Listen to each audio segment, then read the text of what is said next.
Thank you, Alex.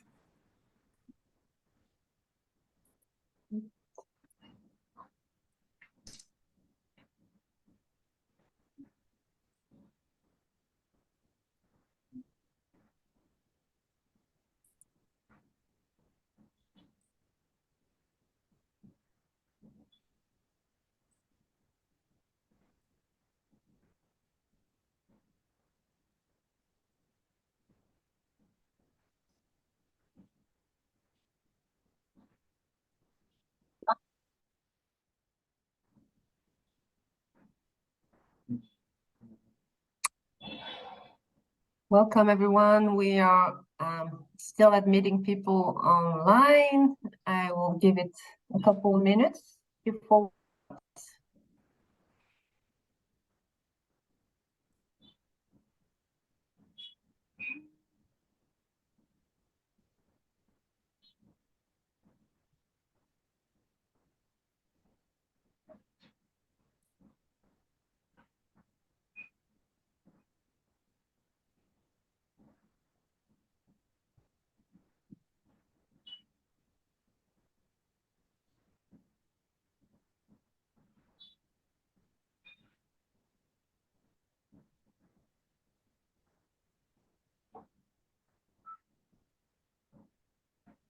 Nice to see you all.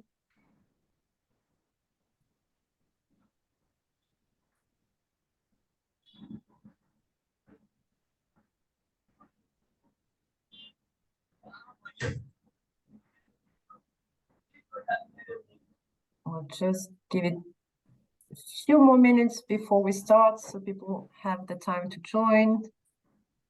But I see we already have quite a number of participants, which is great.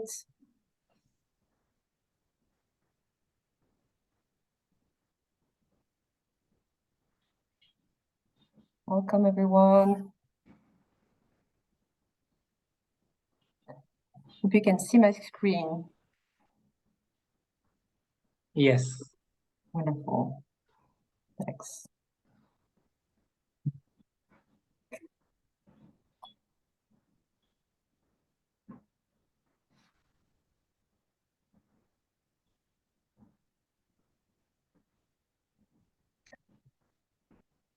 All right, I think I will start while people continue joining. So welcome, everyone. I'm very, very happy to welcome you to this second meeting of the CSN Community of Practice on Food Systems. We are March 14th, and I'm just delighted to have you here with me for this second meeting. So without further ado, I will start by sharing the agenda. Okay. So this meeting will be let as follows. So we'll have a first quick introduction, getting to know one another, and I'll explain the house rules and share a little intro just to recap for people who possibly didn't join last time. Just to recap where this community of practice comes from, what is our objectives and our purpose, and how we are organized. We will then have Florence Tonois from the UN Nutrition Network, who will share some insights around the global food systems landscape, and more particularly around the Healthy Diets from Sustainable Food Systems Coalition that has been put in place after the UN Food Systems Summit.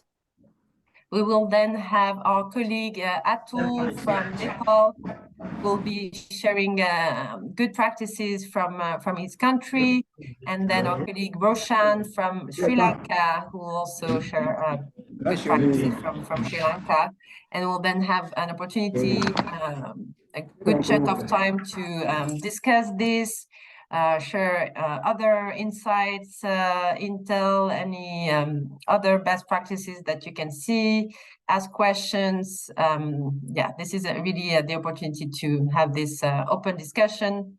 And then I will also lead a 10 minutes discussion on sort of defining the next steps making sure that this community of practice can become self-sustained at some point, deciding on the topics we want to cover next time, the date of the next meeting, who is going to chair, etc., etc. And we'll wrap up rapidly, hopefully.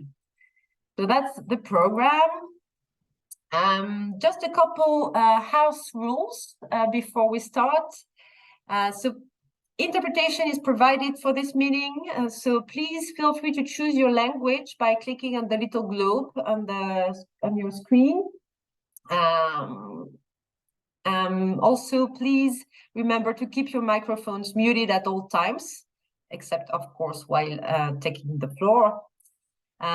We are recording this meeting just to help us capture the discussion, but we will not be sharing outside the network. So please feel free to speak freely and as honestly as possible.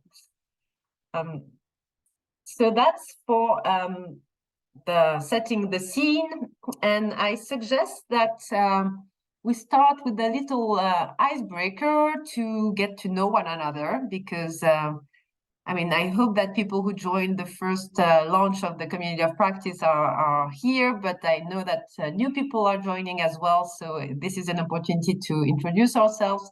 I think we're quite numerous, so we'll keep it really short.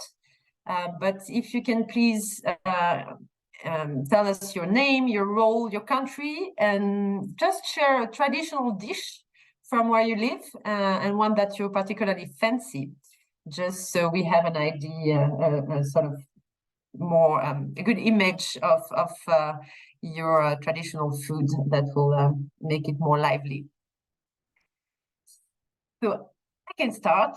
I am Barbara Rebinder. I work as a senior advisor for the Sun Civil Society Network Secretariat. I'm based in Geneva, Switzerland, and a traditional dish from where I live is fondue, which is like melted cheese, and you just dip pieces of bread in it, and it's delicious.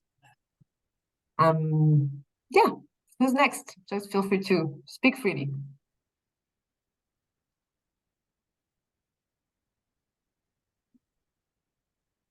If no one, let me jump in. Well, I'm Roshan Dalabandara, so I'm serving as a chairperson of Scaling Up Nutrition People's Forum in Sri Lanka, and I'm a registered nutritionist. And well, when about the traditional dish I really like, from the sesame seed, my mother making a very tasty curry, so which is my favorite. Thank you. Okay, so yeah, I'm Edgar from Kenya, Nairobi. I'm glad to be here. So I'm the current national coordinator and head of secretariat at Scaling Up Nutrition Civil Society Alliance. And we also drive the food system conversation here in Kenya, and also implementation of the Nutrition for Growth commitments. So for us, we have 42 tribes. The tribe that I come from, we're known for eating fish and what we call ugali. So ugali is made from maize flour, and you make it like a cake, and then you consume with ugali. And we also have got various types of traditional vegetables that we also consume, and clean water. Thanks. Yes. Hello? Hello? Yes, please go ahead. Yes, I'm Solomon Gofrito. I work for the Sun Civil Society Alliance in Liberia, and I'm the program national coordinator. Hello, I'm Walugaba William. I work as a vice chairperson, Civil Society, Sun Scaling Up Nutrition Civil Society Network, under the Office of the Prime Minister here in Uganda.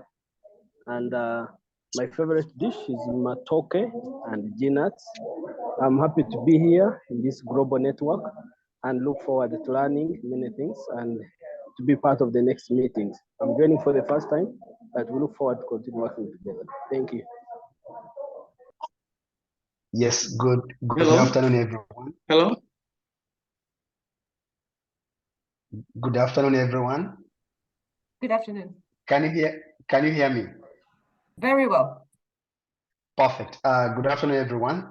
This is Lobson Kajawia from South Sudan, the world's newest nation. I work for ACF, which is actually currently the chair of the Sun movement here in South Sudan. So my best dish is I like meat with portion. This is what we eat. But here in South Sudan, we have a couple of staple foods. We have we have cassava leaves. We also have fish, lots of fish here in South Sudan, and then also with the bread and ugali. So these are some of the staple foods in South Sudan. But my favorite is meat and portion. Thank you so much.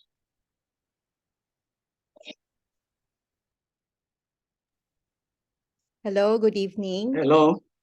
Hello, can Hello. you hear me? Yes. Yeah. Hi, Emily. We can hear Good you. evening. I'm Erojisu from Sierra Leone. I am from Sierra Leone Alliance Against Hunger and Malnutrition. Also part of. Hello. Yes, we can Hello. hear you Can fine. I go ahead? Yes, please do. Okay. Yes. Like I was saying, I'm from Sierra Leone Alliance Against Hunger and Malnutrition. I'm also part of Sun Civil Society. Sun Civil Society platform on immunization and nutrition zoning. And we are also working with the Sun Secretariat here. We are just from the National Nutrition Fair, which is a yearly event hosted by the government of Sierra Leone, which is a multi-stakeholder platform where all the players in nutrition will go and showcase their work and also use that moment to talk to people to also enhance nutrition capability in Sierra Leone.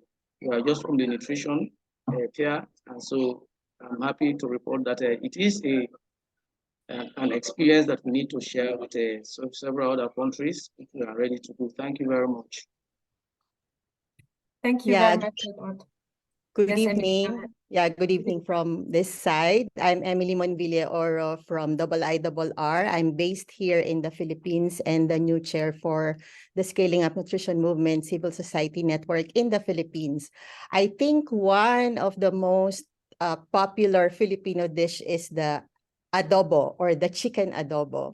That is a chicken cooked in vinegar and garlic and soy sauce, and you just cooked it and boiled, and it's very, very tasty. So hope you taste it one of these days. Thank you. Sounds delicious. Thank you. Hello. Hello. Hello. Hello. Hello, bonjour. So let's go to Hello. Benjamin and then Sedou, okay? Yes. Or Benjamin? Hello. My name is Umala Benjamin, and I come from Uganda. I am part of the Sun Civil Society Network in Uganda. We report to the Office of the Prime Minister, and I represent nutrition and communication. My favorite dish out of the very many local dishes we have in Uganda is fish and sweet potatoes. It's my first time here, and I hope to learn and get to know very many people here. Thank you. Wonderful, thank you. So over to you, Sedou. Bonjour à tout le monde. Moi, je suis Seydou Ndiaye. Je suis le coordonnateur de l'Alliance Société Civile au Sénégal. Le Sénégal, où les plats traditionnels sont essentiellement constitués du riz avec du poisson ou de la viande au choix, avec de la tomate ou sans tomate, donc du riz blanc ou du riz rouge, avec peut-être la bouillie de maïs, de mil, assaisonné avec du lait ou du jus de tamarin ou du jus de bissap et autres fruits naturels. J'espère que vous allez aimer. Merci. Merci, Cédou. We're running a little bit out of time, so yeah, those who haven't introduced themselves, please try to keep it quick if it's possible. Thank you. But go ahead. Good afternoon, everyone. Good afternoon. Good afternoon. Yes, my name is Mbawazi Anna Mutarazu, the National Youth Coordinator, Scaling Up Nutrition, Civil Society Network from Uganda. This is my first time here. Nice to meet you all. Welcome. Thank you. Okay, my name is bonjour à Joe. tous. Oh. Je suis Maxwell Yanvi Evenmekoumessi. Je suis le secrétaire général de l'Alliance pour la nutrition au Togo, également directeur d'une ONG et coordonnateur d'une initiative de promotion des produits issus de l'agroécologie. Donc, nous mettons en place un système de vente des produits agroécologiques dont nous faisons la promotion auprès des consommateurs. Merci beaucoup. Merci. Alors, bonjour. Bonjour. Moi, c'est Dieudonné Bapatina, du Togo, sociologue, responsable suivi évaluation. Disons qu'au niveau du pays, l'un des plats principaux, c'est le foutou avec la sauce de noix de palme. Merci. Merci. Bonjour tout le monde. Bonjour. Je suis Herman du Burkina Faso. Je suis en charge du plaidoyer de la communication et des genres à Action contre la faim et membre de la société civile SON du Burkina Faso, le Résolute. L'un des plats préférés au niveau du Burkina que j'aime, c'est le haricot, ou beans pour les anglophones. Et je vous remercie. Merci.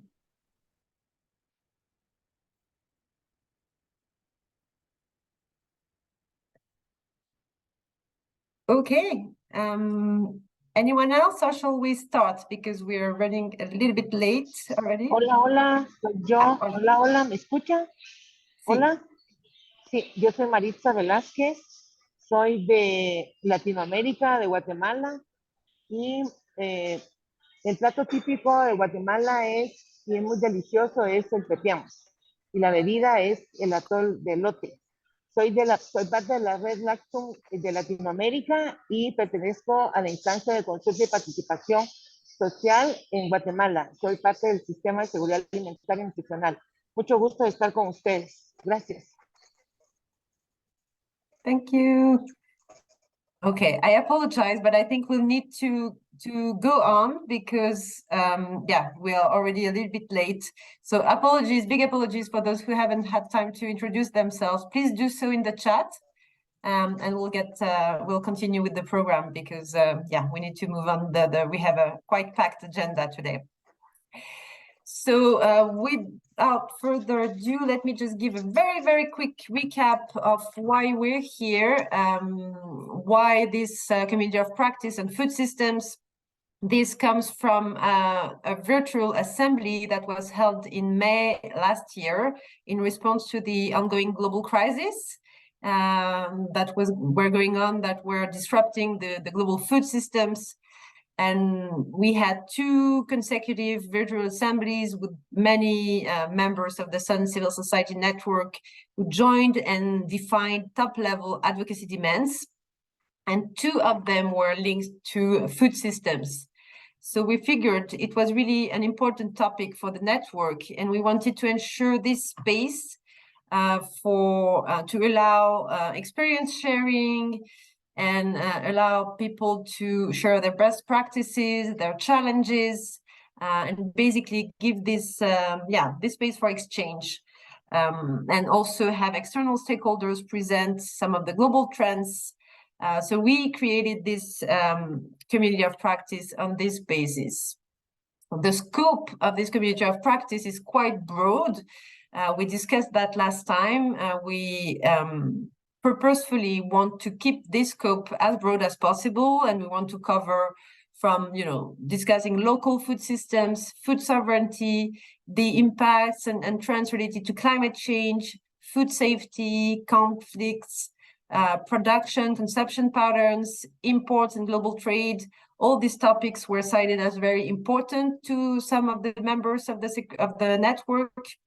And therefore, I think they're all incredibly valuable to address and discuss within this space. So the main objectives of this community of practice, as I mentioned earlier, is learning from one another, sharing practical examples, building on what's already being done, harmonizing our advocacy, also speaking with one voice at the global level, so to hopefully have more influence. And one possible thing is to also create common resources, such as narratives, advocacy toolkits, communications material that can be useful to all the membership. And one also possible activity that we'll do together is to have common events. So I will stop sharing my screen now and give the floor to Florence Tonois from the UN Nutrition Network, who will give us a short presentation on the global food systems landscape and more particularly on the Healthy Diets from Sustainable Food Systems Coalition, which was created after the UN Food Systems Summit. So over to you, Florence. Thank you, Barbara. Hope the interpreters hear me well. I have no headset, so okay. So let me share my screen. Let me put it in. Okay, can you see well? Yes. Okay, thank you. So let me start. So I'm Florence Tonois from the UN Nutrition Secretariat in Rome, and I'm the focal point for the Healthy Diets for Sustainable Food Systems Coalition, which is a coalition issued from the Food Systems Summit. There are more than 36 or 37, I think, coalitions issued from that Food Systems Summit. And they have been created to, let's say, try to break silos again. And they are a bit specific to some topic. And this one is really specific to undernutrition and trying to align food system pathways with a measure for better nutrition. So I will really specifically focus on this one and not on the food system landscape at a global level, because actually the Healthy Diet for Food System Coalition, Sustainable Food System Coalition integrates civil society. That's why it's quite interesting. So here you see the member countries of the Healthy Diet for Food System Coalition. I will call it HDSFS. It's even not very easy to pronunciate, but anyway. So we have a lot of member countries, actually. You have them listed here, plus EU Commission through the DG Santé, plus 18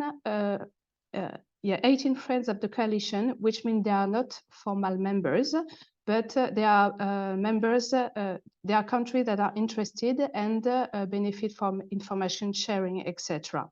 So there is a core group composed of a few UN agencies, but most especially by civil society partners, including WWF, CARE, Consumer International, etc. You have the list here. The Sun Movement is also a member of the core group. And the core group will begin soon, become soon the steering committee. Actually, we are changing the governance of the coalition. Recent official non-state actor engagement was for the Global Action for Food, Global Alliance for the Future of Food, sorry, I'm never sure of this acronym. And there is a joint UN Secretariat held by UN Nutrition in the person of myself, FAO, and WHO. So this is the governance of the coalition. And you can see there are civil society members in the steering committee. So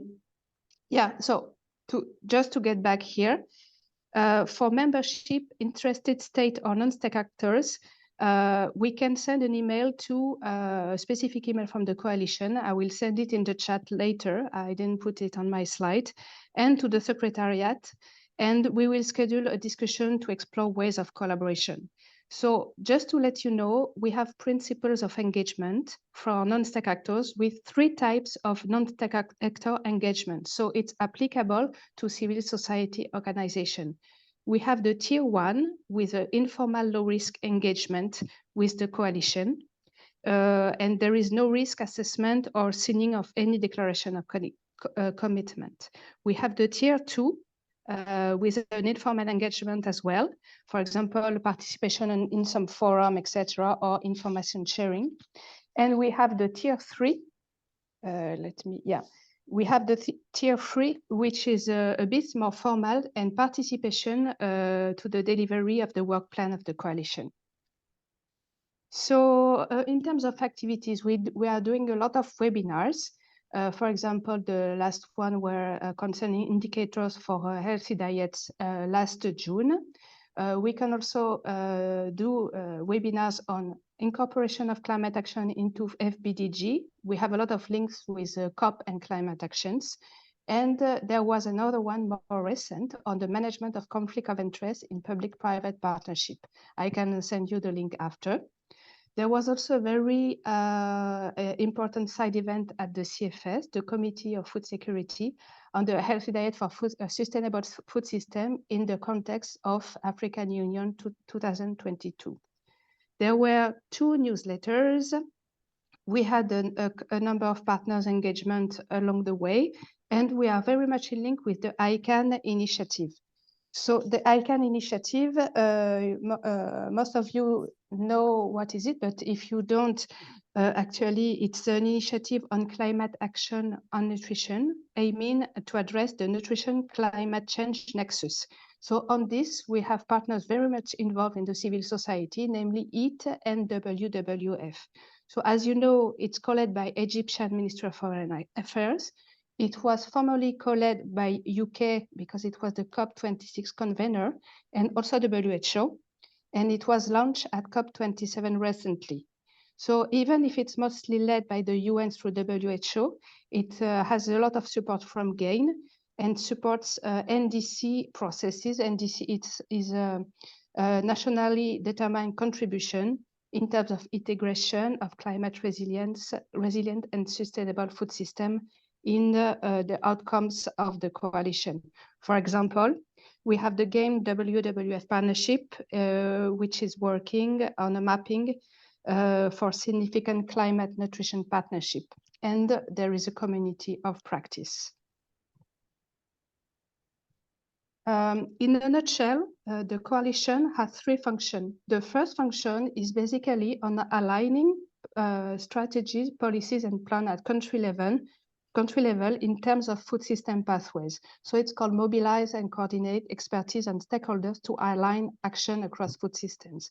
So the coalition is not the only one in the world to do this. It's very much in alignment with a lot of other initiatives, and we are really trying to link with those initiatives. So currently we're shuffling a little bit the function 1 through finding a couple of options for activities and partnership this year. And for example, next week, we have a series of clinics, which are workshops where the Food System Hub, UN Nutrition, and the Sun Movement will work on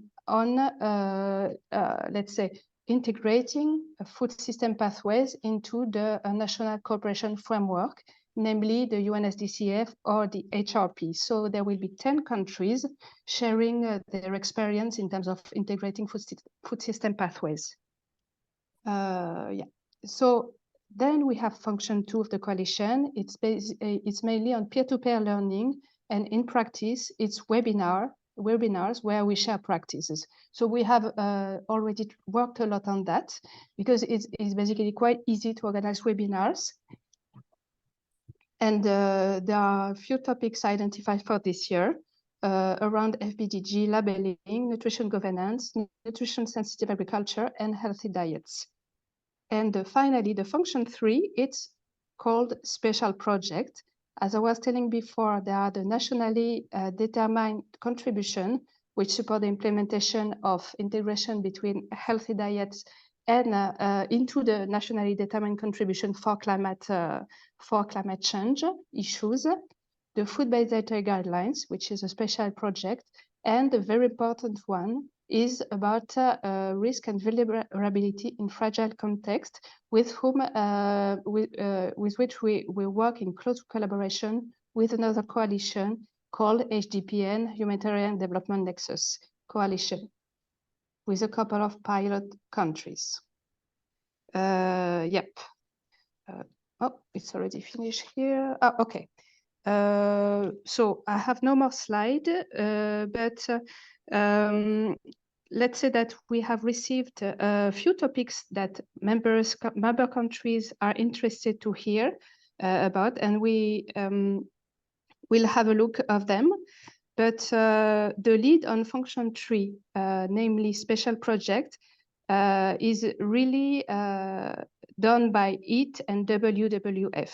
So there is much work ongoing and planned for the upcoming COP.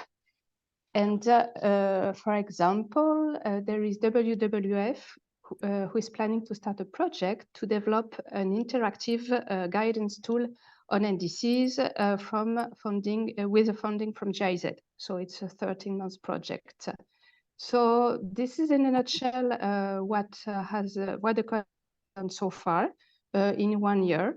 It's a few. There is no much country outreach, but we are really trying to find a way to support the countries. And also in terms of stock-taking moments, the strategy now is to collaborate with other coalitions to make joint webinars first. It's what we have been asked to do. Joint webinars, joint side events, especially with the School Meal Coalition and the HDPN Coalition. But we are also open to any other activity, also in link with other initiatives, including with the civil society organization. And we basically count on those organizations at country level to help us mainstream food systems in the country framework. Voilà. Alors, I think I think I'm done with my presentation. It was a bit complex, but if you have questions, you're most welcome. Over. Thank you. Thank you so much, Florence. And yes, thank you so much for this presentation. Florence will have to leave us in a couple minutes. So if you have questions for her, that's let's give it a little moment for that. I see that actually Roshan put a question in the chat already. The question, Florence, to you is what kind of support you are providing to the implementation of the food-based dietary guidelines? Thank you for this question. I'm actually not the focal point for the FBDGs. Under FBDGs is mainly FAO, which provides support through catalytic funding, small funding in the countries in partnership with the local Institute for Health. Of course, there are webinars sharing best practice, but also in the countries, we can also do missions through FAO and technical support through LOA to the local health organization in charge of the FBDG at country level. But I'm not the most specialized in this. Thank you very much. If you can maybe, after the meeting, we'll be able possibly to get in touch with you and share a contact for this particular question. There is another question from Maxwell. Quelles sont les conditions d'adhésion à la coalition? What are the conditions for adhering to this coalition? So I've sent an email in the chat. It's the email of the coalition. You can send an expression of interest through an email to that, and we will set up a meeting to discuss. For non-state actors, I was telling that there were criteria of admission.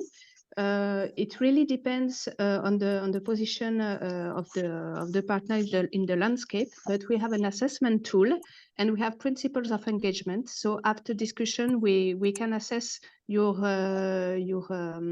application, and we can accept you as tier 1, tier 2, tier 3, or tier 4 member. So just send an email to this and we'll discuss. Wonderful, thank you. I see a hands up from Bembangoye. Please take the floor.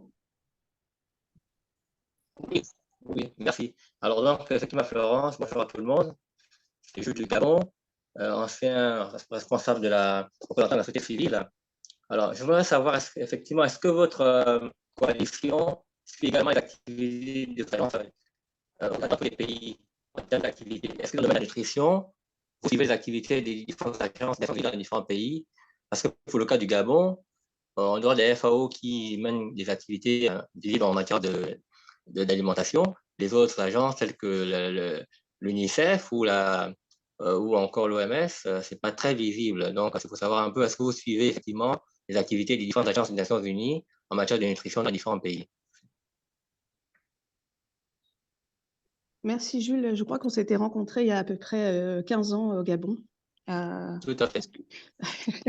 J'espère que vous allez bien. J'ai mal compris le début de votre question. Par contre, pour UN Nutrition, c'est vraiment focus UN. On essaie de faire de la coordination interagence et on a vraiment ce focus. Maintenant, pour la coalition pour laquelle je suis point focal, il y a plusieurs partenaires. Et je sais que la FAO, justement, au Gabon, est quand même assez active par rapport à l'implication des parlementaires dans la nutrition. Et je pense que la FAO essaye d'engager les autres agences dans les alliances parlementaires, à ma connaissance. Bon, après, c'est sûr que c'est un petit peu plus difficile en dehors de ce travail de la FAO avec les parlementaires d'impliquer les autres agences et les partenaires pour la nutrition, tout simplement parce que les partenaires de la nutrition n'ont pas un poids financier très important dans un pays, dans ce pays à transition, en transition, enfin même plus en transition, dans ce pays développé d'Afrique centrale, et que avoir des financements pour la sous-nutrition est un challenge de tous les instants. Mais oui, je ne saurais pas trop vous dire. En plus, au niveau pays, pour ce qui est de la coalition, on en est vraiment à un stade très homéopathique. On essaie de voir ce qu'on peut faire, mais voilà, on essaye. C'est difficile d'évaluer comme ça. Merci, Okay, Florence. merci. I think William has a question also, and I think that's the last question we'll take for this session because we need to move on. William, the floor is yours. Hello, I'm happy to be here once again. I work with the Civil Society Network, and I'm from Uganda, under the Office of the Prime Minister. My question is, since this is my first time, I expect my question to be obvious, but I hope it will be helping others who could have come in for the first time. I find this very interesting and nice because we share synergies in different countries, what we are doing. So am I understanding the purpose well? So in other words, I'm asking this forum, may I be briefed just, I don't know, by the Secretariat in a few seconds or minutes, why this coalition was come about and how us members, or how does one become a member? And then, of course, I found myself through here by a connection. Someone told me about it and gave me the link and joined. So am I in the right place? If I am, how do we mobilize others to join? Thank you.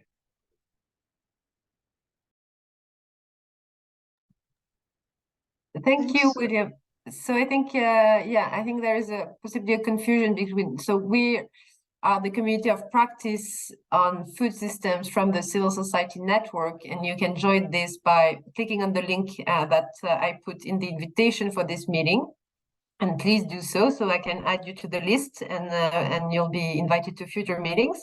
And then Florence shared an email in the chat if you're interested in joining the coalition that she's just presented. you can feel free to reach out and write an expression of interest to join the coalition. Florence, do you want to add anything to that? Well, no, that's exactly this. I send this email, and if you're interested, we will discuss later if you send an email to the mail sent here. I will. Thank you. Thank you. Wonderful. Thank you so much, Florence. I suggest that we move on to the presentation from Atul from Nepal. And we are a little bit late, so I really want us to have time to discuss these best practices from Nepal and Sri Lanka. So without further ado, the floor is yours, Atul. Thank you, Barbara. I guess I'm audible. Okay, yes. So, okay, great. Before I begin my learning sharing, let me explain that I am currently the Chief Executive Officer of an NGO called Balio Nepal Nutrition Initiative. Balio means mighty. So we are trying to make our children, the pregnant and lactating mothers, as strong and as mighty as Mount Everest. That is through appropriate nutrition. That is our main aim. And I also lead the Nepal Food Scientist and Technologist Association in the country. And interestingly, although I'm also a member, our organization is a member of a civil society association. We also lead the Scaling Up Nutrition Sun Business Network, where we are a little bit in a bridge between civil society and the private sectors, which is quite interesting work that we have been doing. And I would be sharing some of the interesting findings, some of the challenges that we have had in our approach. And also I would like to stress that the presentation does not completely represent the works done by civil society in Nepal. There have been amazing works done by different organizations in the country through different projects, and Nepal has been exemplars in the nutrition movement. So coming to the next thing is the numbers that speak a lot. And the current data is the current data talks about the NDHS of 2022. And are we moving? Are we going on the right direction? Is the pace correct? Are our interventions appropriate? So the question is, will we be able to get the targets in the desired time and to address the malnutrition at this rate?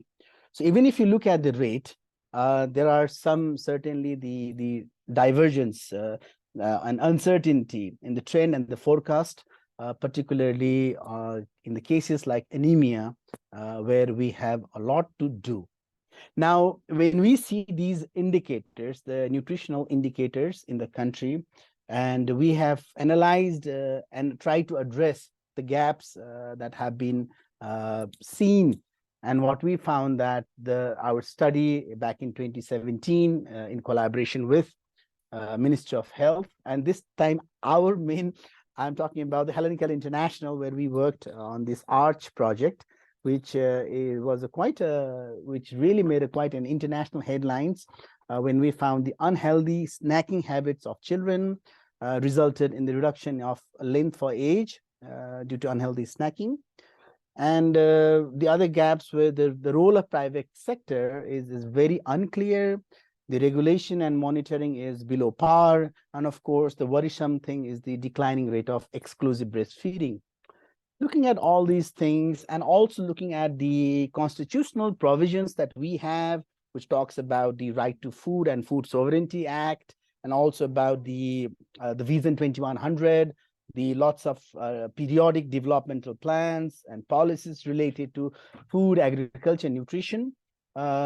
They all focus more on the increased productivity and availability of foods for Nepali citizens. And also these vision documents also call for joint interventions of public-private partnership in various avenues. I was very much interested when Florence was talking about the conflict of interest documents that she will be sharing, when we are engaging and involving the private sector. And so what was thought in our approach, and the study, 2018 study, recommended the government that the food, there should be more amount of nutritious, fortified, safe foods available in the Nepali market, so that those people who are buying unhealthy foods can start now buying healthy foods. So that is one of the concept. The other interesting figure that I would like to share here is that the food market, the food and beverage market of the country is almost around $1.5 billion per annum. Now, this huge amount of money is being spent by the consumers in Nepal, and they are yet not receiving nutritious and safe food. Thus, we are trying to come up with a mantra, and then I generally call this a Poshan mantra. Poshan in Sanskrit, it is nutrition in Sanskrit and in Nepali. And in this Poshan mantra, we are trying to engage three particular actors. One is the supply side, that is the private sectors who are manufacturing foods. The other is the governments, the regulatory side, and the third is community or the demand side. So what we are trying to do is we're working with the supply, the demand, and the regulatory side. We're trying to support the supply side and the distribution channel with the appropriate formulation and with the promotional, the business models that they can then deliver the nutritious, safe, and fortified foods at an affordable rates, and these foods are then available and accessible to all the parts of the country for the supply side. For the demand side, we are now trying to work with aspirational marketing. We're trying to convince the people that they should now demand safe and nutritious food. They just don't go to the market and buy whatever is available. They now should start demanding these things. And then we are working with the government to build the capacities so they can now start effective regulation on safe and nutritious food. Of course, we do work with global team that provides technical assistance, business models, and all the formulation thing. And we also work with influencers like leaders, local leaders, political leaders, the sports person, the entertainment guys, who would then inspire and aspire the community to start consuming safe and nutritious food. So there are a few of the examples that I would like to share how we started all these things. So we piloted this study in one of the provinces of the countries, where in the demand side intervention, we met the female community health volunteers, and we started to talk with them on the importance of feeding fortified foods to children. We then went to schools, and we engaged with school children through nutrition and sports club. We are more focused on using cricket, a sporting activity which is very popular in Nepal, and to promote nutritional messages through these school children so that they can even convince their parents back home to start buying healthy and nutritious foods.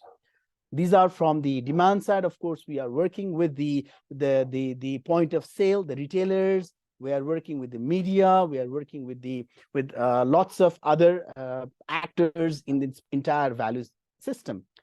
In the supply side, as I said earlier, we are supporting large companies in Nepal, where we are promoting and supporting them, providing them formulation with foods that meet the health star rating 3 or more, and that each 25-gram sachet will provide a 30% off RNI to the target children from 6 months to 2 years of age. And as I said, we also orient the shopkeepers. With the government, we have lots of activities, and we are profiling the traditional food items. And I remember Barbara talking about fondue and the other friends from African regions and also from the Philippines. We are also doing a lot of work on trying to really identify the nutritional standard of the traditional foods and see the potentiality of marketing these foods through different channels. We're working on the labeling guidelines, particularly food targeted for pregnant and lactating women and children. And then we don't have currently, the government does not have the fortification action plan. So we are trying to work with the government on building an action plan on food fortification, particular to the food products targeted to pregnant and lactating women. Doing all these things, we have few interesting indicators, the finding and success indicators. These promotional activities involving both all the three tiers, the ternary approach of demand, supply, and the regulatory side, we found that there was an increase in sales of those complementary porridges, that fortified porridges, which provided an RNI of 30% to the kids. And of course, there was increase of porridge in other porridges in the market. Affordability and appeal are the two main things, and also the promotional channels we've used with shopkeepers, the family members, and FCHV or mother groups. And the top three reasons for repeat sales or repeat buying was the price, the accessibility, and preferred over other products. So these were some of the activities we were doing, and suddenly we had this COVID pandemic, which we are all aware of.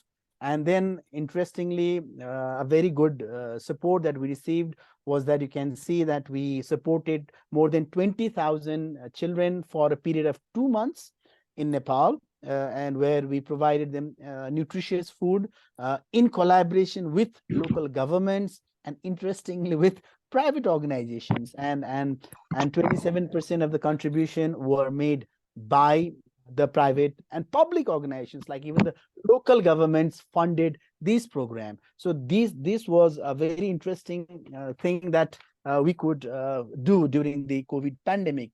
So what we do now is we're trying to support different stakeholders, the private sectors, to manufacture nutritious, safe, and fortified foods. We're trying to fund support for community outreach and awareness program. We work with lots of partners, with the professional bodies, with the academias. So these are the things we work. We work with government, as I said to you earlier, and we work with the influencers. During these all activities, we also did some the bursting myths through awareness. Like for egg nutrition, we also promote eggs consumption a lot.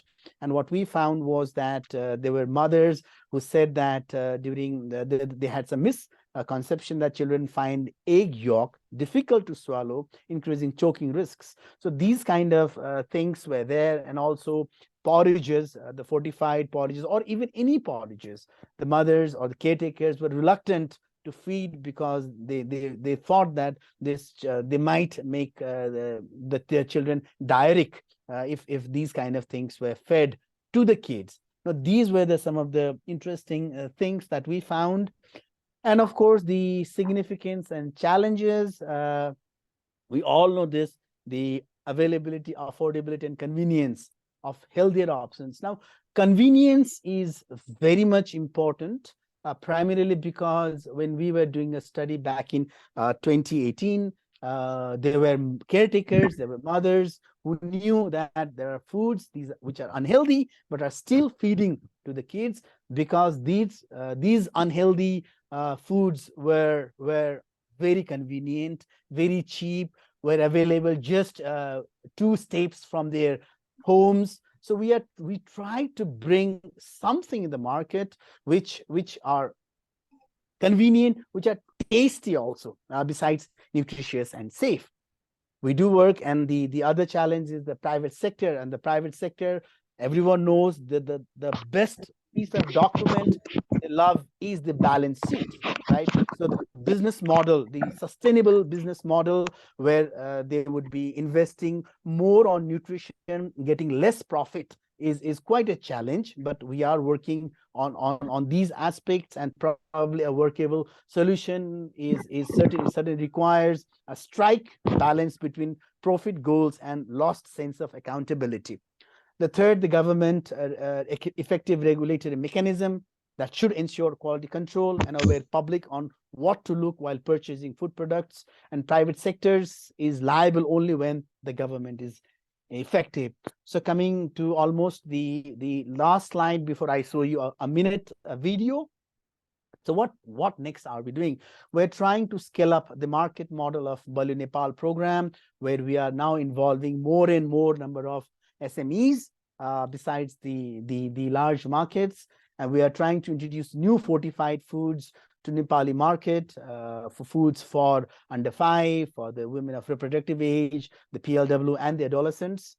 We are supporting government in drafting several guidelines, and also supporting them on the certain regulatory frameworks also. And the fourth bullet, we've just started this work. We're partnering with SMEs, and this one particularly through a program called Balio Mahila program.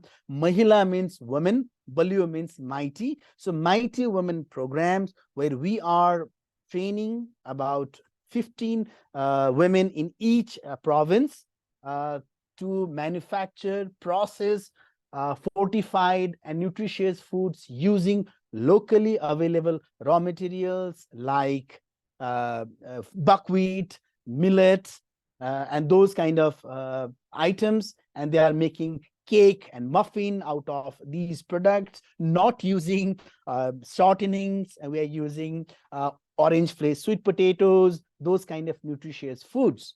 So this is another one of our flagship programs in collaboration with local and provincial governments.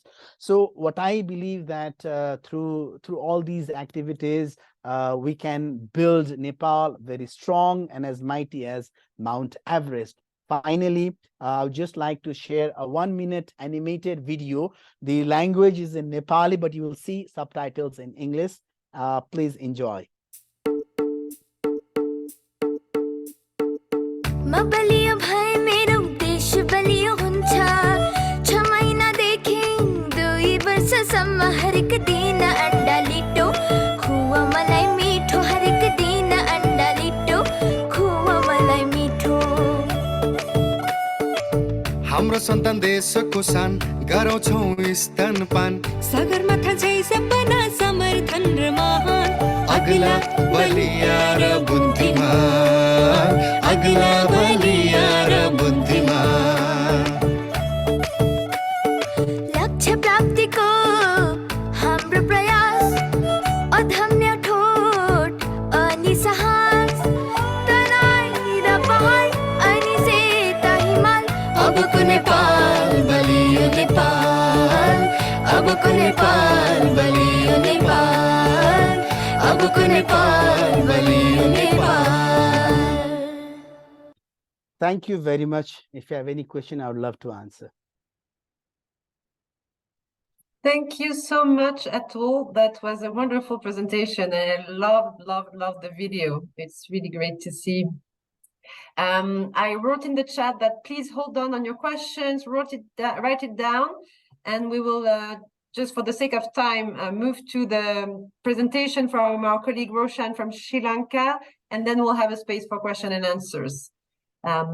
We have 32 minutes left, so yeah, just be mindful of time, please, Roshan, so we have a good chunk of time to allow for question and answers. Thank you so much. Over to you.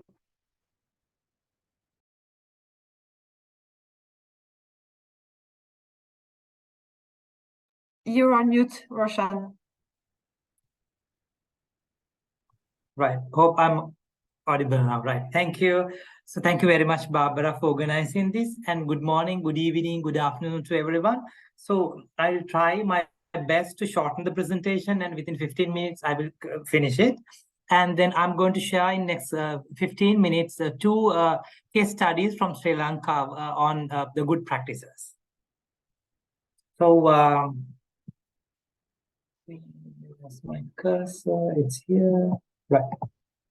So the first one, I'm going to share the first case study on nutrition awareness and social behavioral change promotion project for pregnant women and nursing mothers, which we done in 6th district with support of the WFP. So when we look at the target group, like we work with 996 pregnant and lactating mothers during the COVID pandemic. During that period, WFP provided the cash grant assistance.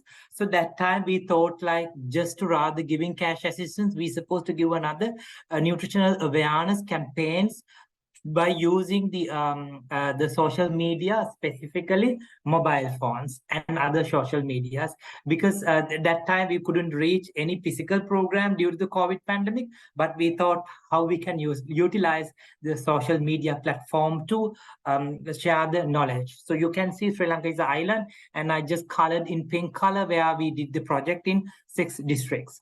So we done with the collaboration of the Department of Samurdhi, as well as the Women's Bureau in Sri Lanka, as well as Ministry of Health.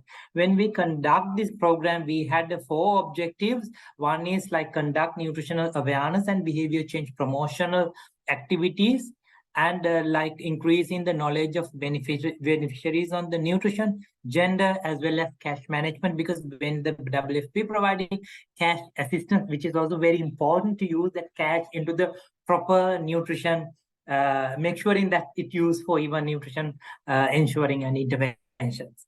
So also we did this social behavior change, including dietary habits, and also husbands and the family support to the mother, and household cash management, as which I mentioned earlier, and also uplift the lives of people in selected vulnerable locations for the better nutrition improvement and the gender inclusiveness. Because I know that sometimes when we talk about, most of the time these women and the most vulnerable people are neglecting, then we try to give a focus on how they can include it into the programs.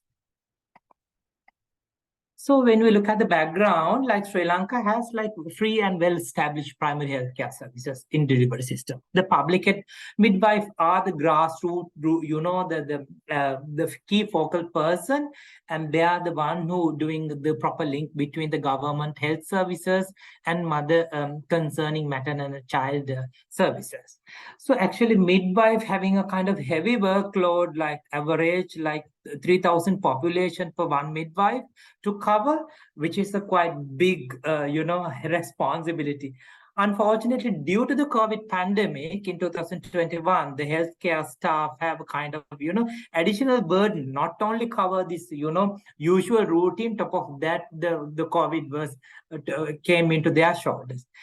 Though they faced like challenge while providing healthcare service amidst the pandemic, with fewer human resources and the physical and distance barriers to leading difficulties in hosting antenatal clinics, delivering sessions regularly, and also growing causing an intense burden for the health sector, where this identify alternative means of delivering nutrition-related messages. So then we thought, like, well, get these mobile phones offered an effective alternative and ensure the community program. So yeah. So like what we did, actually, we developed 19 key message, including a few key thematic areas. One is like pregnancy care, and second one is breastfeeding and complementary feeding. Third one on the balanced healthy dietary diet, as well as reduction of consumption of salt and sugar. The other one is gender equity, fathers and family support. The last one on the cash management and the nutrition. So what we did, actually, before we start the campaign, we done a pre-assessment on we look at that how these people are accessing. Like all the participants were in this our work had access to the text messages, as well as had 44% had WhatsApp, and then another 10% had the Viber access. Also 33% even having access of the YouTubes. And then the 46% have the radio programs and the radio messages. And then also we share kind of printed materials, basically like targeting the health centers and the other government officers, as well as we develop a handbook on the cash management. So this percentage, we were send this all 19 messages through above medias. these are few messages I just want to share, like, for the pregnant mothers. We in Sri Lanka, we speak two languages, Sinhala and Tamil. So basically we develop these messages in both languages. So you can see pregnant mothers, family, like complementary feeding, overall family well-being, so on. And I want to share, like, even the young boy, even with the, broomstick, because we have a kind of the how it called the social cultural aspects, like boys are not allowing to the household work. And then we thought, like, we have to break these rules. So these are the few messages which we shared. All together, we shared the 19 messages. So, like, I would like to share the real impact and then significant improvement we have seen on the knowledge, as well as the attitude, as well as the social norms and the behaviors. And also significant improvement we have seen the practices related to the breastfeeding. And when we look at the 24-hour dietary recalls, we have seen the dietary diversity based on the consumption. And among the 10 leading food groups which we commonly use in Sri Lanka, and also we have seen a very good improvement, even minimum dietary diversity for the women. So this is the results which we get. And if anyone interesting to, do the similar kind of work, we are really happy to share our learnings with the members who are connecting today. So I'm moving to my second the second case study, which we done again with the school children, which is the promotion of school gardening for the nutrition improvements, as well as like using it for the entrepreneurship skills development among the school children. So again, when we look at the background, like we know with the economic crisis and the COVID pandemic, Sri Lanka, we are facing currently a very challenging period, has also like severely affected food and nutrition security in the country, as well as the community. So when we look at like reducing the availability shortage as as well as like low affordability due to the high prices are two main factors like leading cause for the increasing food insecurity. The food inflation in Sri Lanka reached 75.8%, and the family average monthly food expenditure increases up to 39,000, which is like even USD more than 108. So kind of high amount, and then the most of the appropriate and long-term effective solutions to overcome this situation, to increase the food production in a possible way. So we look at what we can do.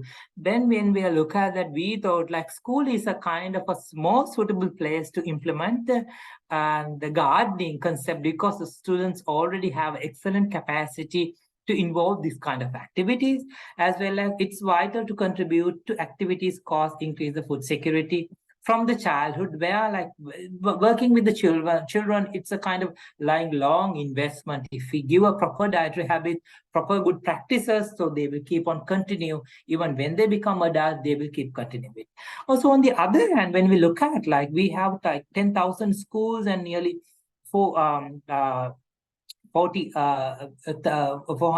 million school students in Sri Lanka, where we have great opportunity to do the school gardening initiatives. When we do the program, we have two objectives. One is promote the home gardening concept to address the issues food insecurity among school children through school gardening concept. By that, we thought like we promote the school gardening, and by that we start to practice the same thing in their homes as well. The second one is like we thought to give a kind of develop entrepreneurship skills among the students by engaging the production and marketing. Most of the students, the production, they started to sell it and even generate some money for the school activities. So this one again, we do have 24 districts, and we have selected the pink one, which is Kurunangala, and then we work in 100 schools for the 100 home gardenings, school gardenings.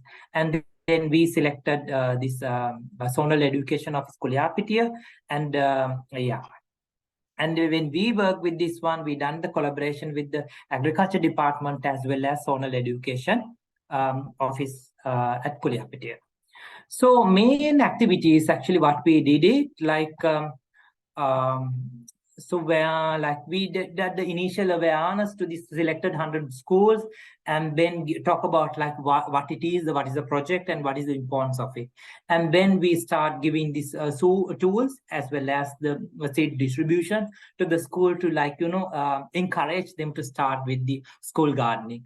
And then later we provided a series of training that included contribution of school gardening to project to increase the nutrition and entrepreneurship skills, as well as a key point considered establishing home gardening, then responsibility and the roles of principal, teachers, and students in establishing home gardening, as well as we talk about the balanced diet and importance of nutrition, then food security, post-harvest technology, also added development of entrepreneurship skills. And as well as we added awareness on the preparation of the compost in the compost plants in the schools, as well as we didn't forget about at the monitoring and evaluation part, because which is also very important to do this kind of any initiatives. So learnings from that project, like we see, like contribution to increase the household food security from the school childhood is important, and the school gardening opening as an entrance for that. And then we have seen a huge production of all these selected schools, and then even children start to, selling this harvest and even generate some money for school activities. And school gardening is a very good initiative for improving the nutrition knowledge, where once we've seen, like when they are doing the school gardening hand on hand, we give the knowledge, when they get the knowledge, they even apply it while they are doing gardening. And as well as we add few sessions like, cooking demonstration, preparation of meals, school itself. So the school gardening makes an opportunity to develop number of skills for the students while increasing good attitudes. And also it is good to promote school gardening and utilizing the harvest for the school meal program. Like most of our schools are doing homegrown school feeding program. I'm pretty sure you are well aware about it. And also, like, families of the students, even parents, can be linked with the project, and it will be even cause to spread the community, and it will be contribute to the food security. Most of the even parents were engaged while the children are doing this school gardening, and they came and supported. Also, a school can make a direct link with the agriculture instructors, and they can visit to the school through this kind of projects where we can make a proper link, and then the students get, technical knowledge to the gardening. And we are where we see a kind of even sustainability when we link, direct governments institute together. And this should be the motivation and support to the sustained school gardening activities, and which was a very successful one. And yeah. So this is what we did in Sri Lanka. I think I did only within 15 minutes. And then also, like Sri Lanka, I was engaged in the promotion of the food-based dietary guideline development for Sri Lanka and the Maldives. So whenever I do any presentation, the last slide I am keeping putting the promotion of food-based dietary guidelines for Sri Lanka. We do have 17 messages, and then for this year we have 6 messages. I just keep on promoting it for the Sri Lanka, but I thought when we do it's the common one, just to share with you. Thank you very much. Yeah, if you have any question, I'm very happy to answer it. Thank you. Thank you so much, Atul. That was fascinating, and thank you. Yeah, thank you both for the presentations. I really enjoyed seeing from the positive role that the private sector can play in food systems intervention, from the importance of behavior change communication, from using existing institutions such as schools to promote nutrition and promote nutrition sensitive agriculture. And this really shows the multi-sectoral aspect of food systems intervention, which is very, very relevant to the Sun movement, obviously. So over to you for a couple of questions. I suggest that we take at least 20 minutes for questions. No, not 20 minutes, like, let's say 13 minutes for questions. And I will send you a survey afterwards to ask the other question that I had planned to ask you, which is more on the logistical aspect and how to take things forward for our own community of practice. But I really want to allow enough time for discussion and question and answers. So the floor is open.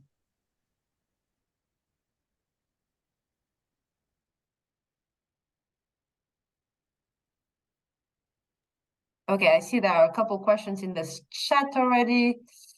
Yeah, please take the floor. I see 2 hands up, but I can't see. Ah, see, okay. Ok, Jules, tu veux prendre la parole?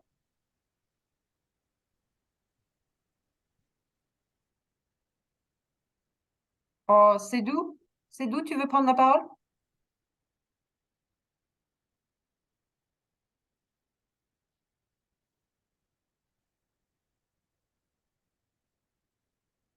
Okay, apparently they're not hearing me, so let me pick a question in the chat. I see a question from Maritza, who also has her hands up. So please take the floor, Maritza. Oh, bien, gracias. Quería felicitarles por las presentaciones, me parecieron muy bien y muy fortalecidas que nos pueden servir para compartir. Pero tengo una duda en relación a al acceso a los alimentos de la población en donde ustedes están. Si es alguna forma de subsidio del Estado o es por la compra de alimentos. Porque tengo inquietud de saber si ustedes están trabajando el tema del acceso a un salario justo, por decir así, o acorde al costo de la canasta básica alimentaria, porque es una como dinámica que estamos queriendo trabajar ahora en mi país y me gustaría saber si ustedes lo han trabajado y qué han hecho para poder conocer su experiencia. Muchas gracias.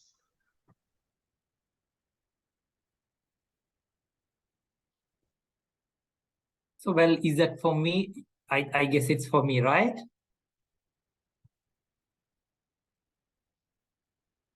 Yes, well, so with this ongoing economic crisis, of course, the most of the government are getting support from the UN system, and where most of the time the Ministry of Health already developed a food basket, but the UN and other donor funding agencies are providing cash assistance to the beneficiaries, and then even giving this coupon where they can go and purchase the food items.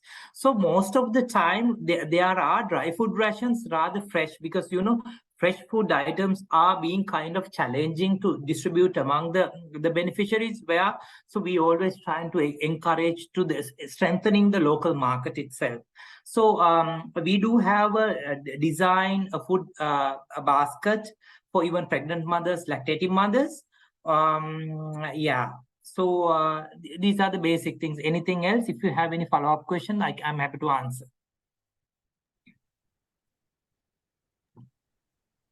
Thank you, Roshan. Yeah, I mean, sorry, please Jennifer, go ahead. Yeah. Sorry, Barbara. Yeah. I think I have a question for me also on the chat box, and adding to what Roshan has just said, in our country, we do have, there are at least 11 districts out of 77, which has been declared as food emergency districts, where the government, in collaboration with UN agencies, do provide staple foods like rice, oils, etc. And also there are several programs like school meal programs where the government provides support in the public schools, and also through large number of municipal governments, they provide food baskets for pregnant and lactating women. So these are some of the activities that are being done. As far as the question that has been posted by Emily, I think this is a great question, Emily. Thank you for that. Have we done any impact study? Fortunately, yes, we have. And this morning only I was going through the report, the preliminary report. We are working with a teaching hospital, medical college and teaching hospital, in a pediatric nutrition department, where we are providing complimentary food sachet for 90 days. And after following up, we found that there has been a significant increase, of course, in height, and as a child grows, that is not an issue, but there has been increase in the iron content and then the hemoglobin content and other relative iron content. I think we will be publishing this data maybe in a couple of months' time. During also the second question is about the dietary diversity. When we do the messaging techniques, we do promote dietary diversity, no doubt about it. Thank you for the question.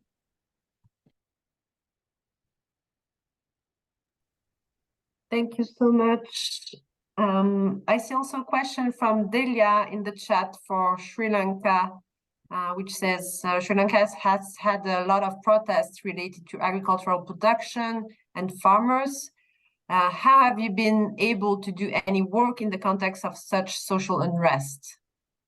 Well, yeah. So initially what happened with the, nearly 1.5 years back, we have banned the chemical fertilizers here. With that, most of the protests started.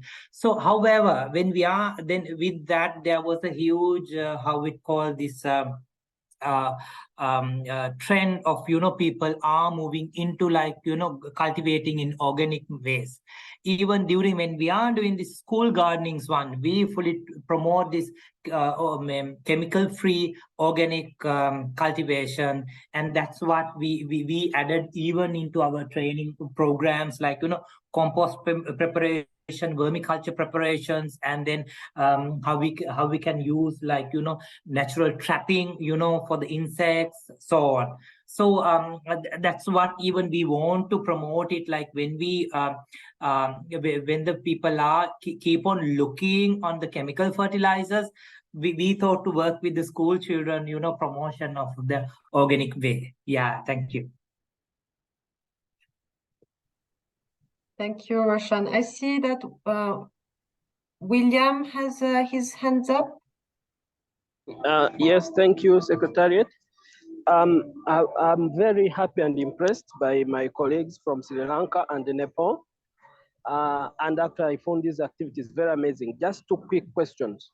One, the formation of the ASAN civil society networks, were they formed by NGOs coming together, or it's the government which coordinated them and they are under government ministries?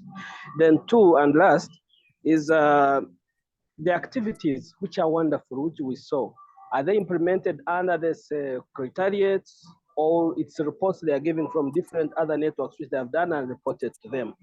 In other words, is it the secretariat which implements, or their networks implement and report to them? I hope I'm clear. Thank you.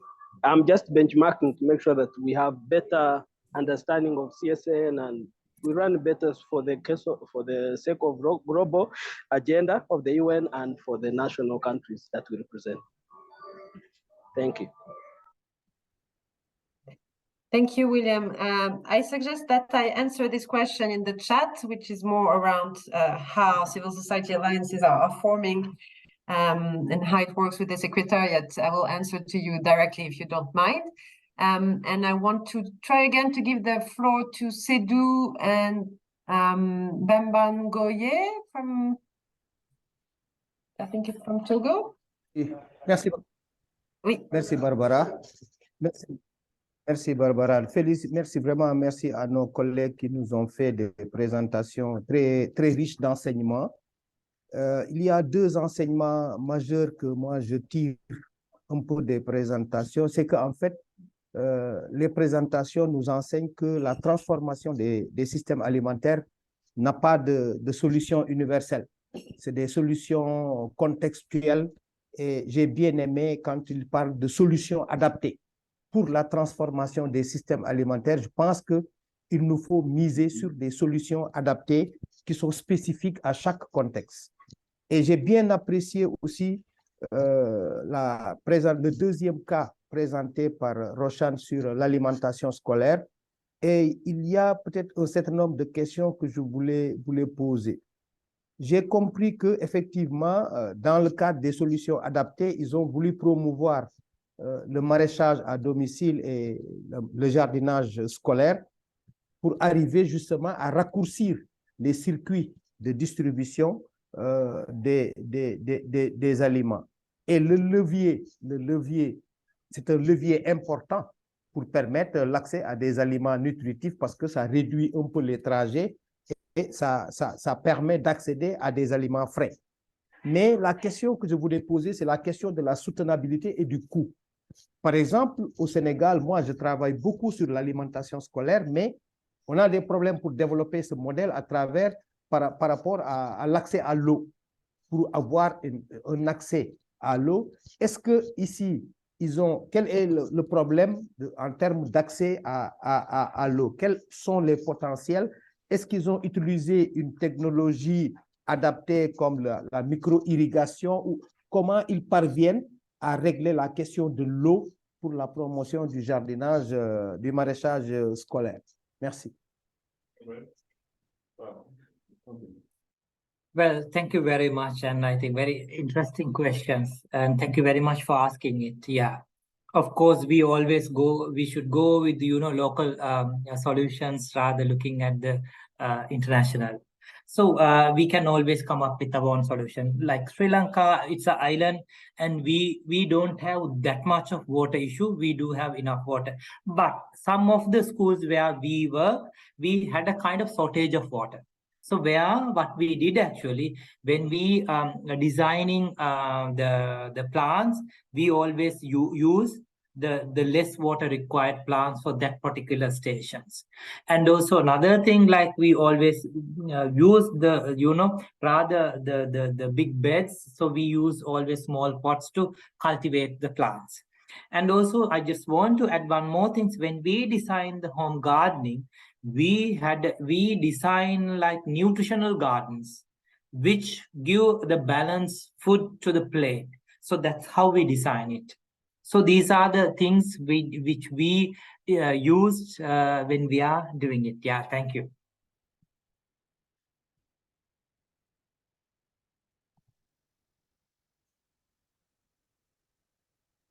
Thank you so much.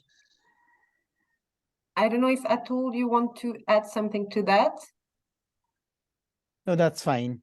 Okay, then a last try for Bembangoye.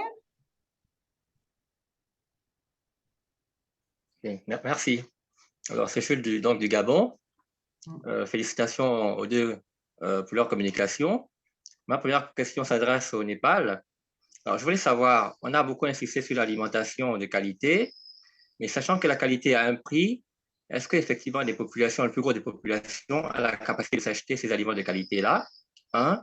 Et deux, je n'ai pas beaucoup entendu parler d'alimentation équilibrée. Parce qu'on peut manger des aliments de qualité sans manger équilibré. Est-ce qu'il insiste également sur ce volet-là, sur la nécessité pour les populations de manger équilibré? Ça, c'est concernant le Népal. Et concernant le Sri Lanka, peut-on avoir une idée du taux d'allaitement exclusif au Sri Lanka, parce qu'il parle beaucoup d'allaitement, c'est le cas au Gabon également, mais nous, on a des indicateurs très pas bons du tout, on a 6% d'allaitement exclusif au Gabon. Et pour le jardin scolaire, au Gabon, effectivement, il y a aussi eu une initiative dans ce sens-là grâce à la FAO. Mais comme vous savez, un enfant peut être bien informé sur son alimentation, mais le problème de la pauvreté qui touche tout le monde est un facteur limitant. Donc, il y a un gros problème, effectivement. La COVID a fait beaucoup de dégâts, beaucoup de parents ont perdu leur emploi, et donc ça fait qu'aujourd'hui, effectivement, beaucoup ont du mal à joindre les deux bouts. Et donc, pour la partie éducation nutritionnelle, est-ce qu'effectivement les populations ont la capacité, pour le Sri Lanka également, d'acheter ou de manger équilibré, sachant les difficultés financières des uns et des autres, et sachant que la malnutrition a également pour cause fondamentale la pauvreté? Merci.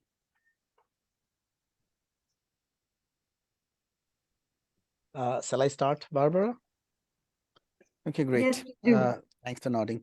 Again, very difficult question to answer about how all the people in the country, especially the most marginalized one, the most vulnerable one, the poor people, how they get quality and healthy food.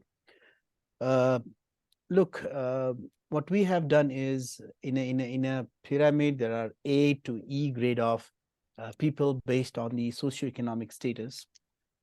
Primarily, what we are trying to focus in our country is through different approaches.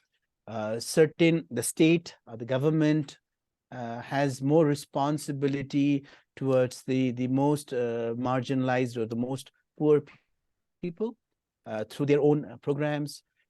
The NGOs working, the civil society working in nutrition have different several programs by which they are targeting and ensuring that these particular groups do get quality and healthy foods. That is also what Balio Nepal, what our organization is doing, is that if people are willing to buy foods, they should be able to buy healthy and nutritious food at affordable rates. This is our main target. As far as the second question, which was the first one, in fact, the quality food and healthy diet. A diet we call healthy based on nutrient profiling models developed by different agencies. We are using the Health Star rating developed by Australian and New Zealand governments. Our government does not have a nutrient profile. Of course, WHO has its own nutrient profiling models.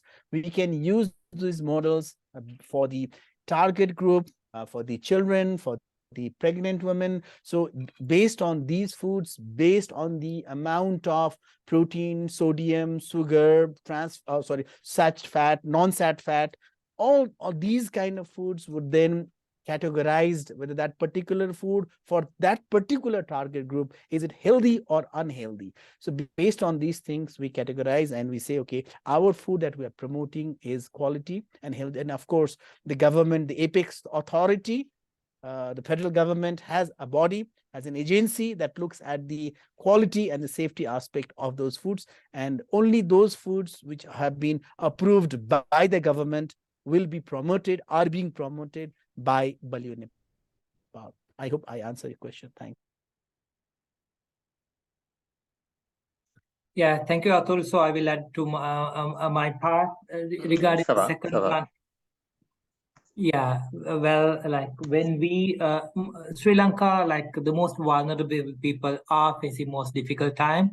So for them, actually, the UN agencies and other donor agencies are started to work with providing assistance, mainly cash grants, cash food vouchers, and the food baskets.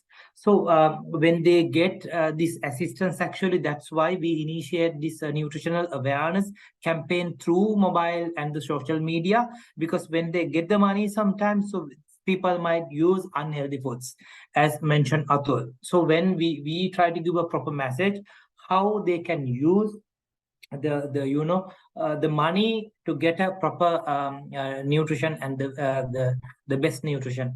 So that's what, which is always very important when the people are having money, so they can purchase anything, and not only that, but also for maybe tobacco and alcohol, and even with that, even connected with the domestic violence. So for that, actually, we have built up 19 messages, everything together, which included even cash management to the family. So to make sure that the money which they get from the other places, to utilize proper manner, and to make sure that that money goes to the well-being of the family, as well as make sure to get the healthy meal in the family. Yeah.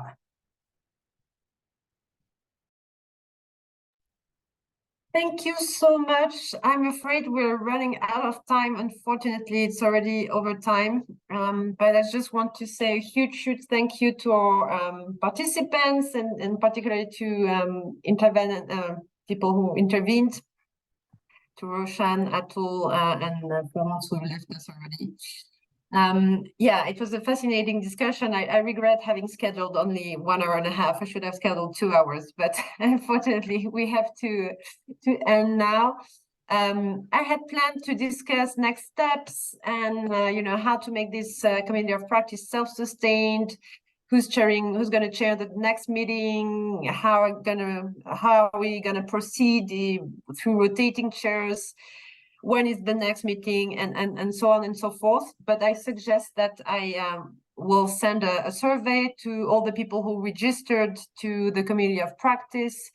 I have all the emails now. I'm pleased to announce that we have over 80 participants to this community of practice. 80 people signed up, so that's really really big. I'm really pleased to see so much interest to the network.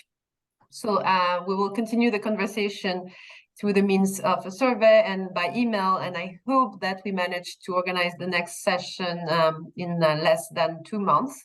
I have plenty of ideas for really interesting topics. But thank you again so much for our colleagues from Nepal and Sri Lanka. That was fascinating country case studies, and we'll probably reach out to make sure we also give more visibility to all of that. Thank you, everyone. Thank you for your participation, and looking forward to seeing you soon. Thank you very much for organizing this. Yeah, looking forward. Looking forward. Thank you. Gracias. Saludos. Gracias. Adiós. Bye. Adiós. Adiós. Au revoir. À bientôt.